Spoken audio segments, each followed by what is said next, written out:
आज की मेरी कहानी है माघ स्नान की। किसी गांव में एक साहूकार रहा करता था। वह साहूकार बहुत ही धनवान था। उसे किसी प्रकार की कोई कमी नहीं थी। उस साहूकार का भरा पूरा परिवार था। बेटे, बेटी, बहू, नाती, पोते सब थे। एक बार माघ का महीना आया तो साहूकार की छोटी बहू ने माघ स्नान का संकल्प लिया।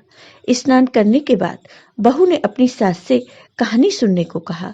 सास ने कहा, बहू, मेरे पास अभी कहानी सुनने का समय नहीं है।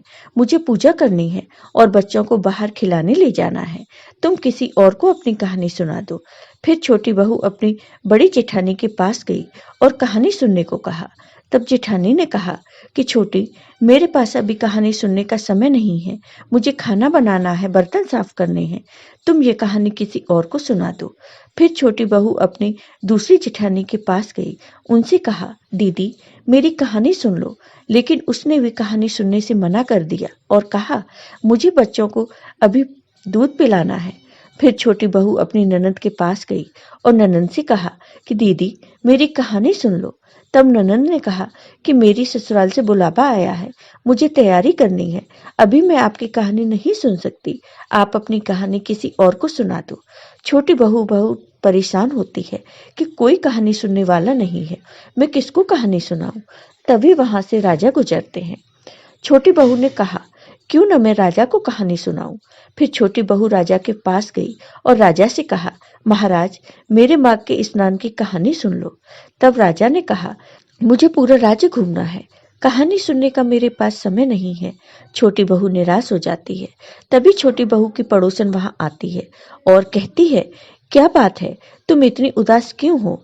तब छोटी बहू कहती है, मुझे माघ स्नान की कहानी सुनानी है, लेकिन कोई भी मेरी माघ स्नान की कहानी सुनने को तैयार नहीं है। फिर पड़ोसन कहती है, मैं सुनूंगी तुम्हारी कहानी। यह सुनकर छोटी बहू खुश हो जाती है और फिर दोनों मिलकर पूजा करती हैं और कहानी सुनती हैं। पूरे महीने दोनों मिलकर पूजा पाठ करती और कहानी सुनती हैं। धीरे धीरे माघ का महीना खत्म हुआ और छोटी बहू के माघ स्नान का संकल्प भी पूरा हुआ। जिस दिन उसने उद्यापन किया, वही दिन देवयोग से उसकी जिंदगी का अंतिम दिन था।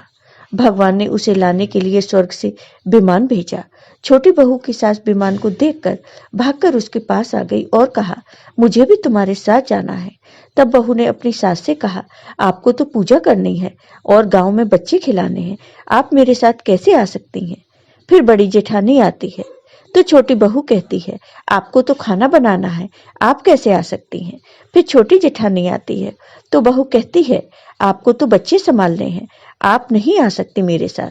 फिर ननद आती है तो बहू उनसे भी कहती है, आपको तो ससुराल जाना है, उसकी तैयारी करो, तुम कैसे आ सकती हो मेरे साथ? फिर राजा जी आते हैं और कहते हैं, मैं चलूंगा तुम्हारे साथ। तब बहू ने कहा, नहीं महाराज, आप कैसे आ सकते हैं? आपको तो पूरा राज्य घूमना है। आखिर में बहू की पड़ोसन आती है और कहती है, मैं चलूंगी तुम्हारे साथ। तब बहू कहती है, हाँ, तुम चलो मेरे साथ, क्योंकि तुमने मेरे साथ पूरे माघ के महीने पूजा की कहानी सुनी है।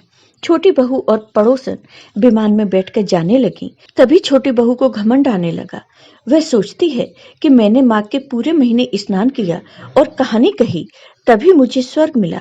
लेकिन मेरी पड़ोसन ने तो सिर्फ कहानी सुनी है, स्नान नहीं किया, फिर भी मेरी वजह से इसे स्वर्ग मिल रहा है।